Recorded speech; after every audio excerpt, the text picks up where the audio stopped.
Want to write real logic like a programmer? Let's master expressions and logical operators right now. An expression is a combination of values and operators that gives a result. For example, 5 plus 3 is an expression, and its result is 8.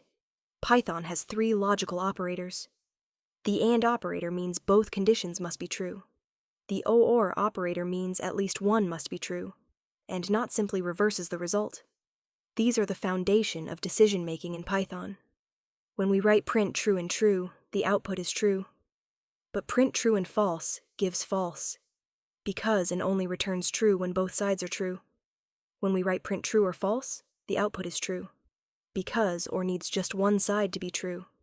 And when we write print not true, the output is false, not simply flips the result. Now let's look at real practical examples. We have age equals 20. When we write print age greater than 18 and age less than 25, the output is true. This is range checking, checking if age falls between two values using AND. Very common in placement rounds. When we write print 5 greater than 10, or 10 greater than 5, the output is true. Even though the first condition is false, the second is true, and or only needs one. When we write print not of 5 greater than 3, the output is false, because 5 greater than 3 is true, and not flips it. Now here is a very common coding question.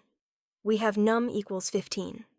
Print num modulo 3 equals 0, and num modulo 5 equals 0 gives true. This checks if the number is divisible by both 3 and 5. Since 15 divided by both gives remainder 0, both conditions are true. This exact logic appears in coding interviews all the time. Final insight: Python always calculates first, then compares. So print 10 greater than 5 plus 2 first calculates 7, then checks if 10 is greater than 7 and returns true. This is expression evaluation. Now you can build real logic like a programmer. Next, we will learn if-else statements. Hit the like button and subscribe to Lahari Codes. See you in the next one.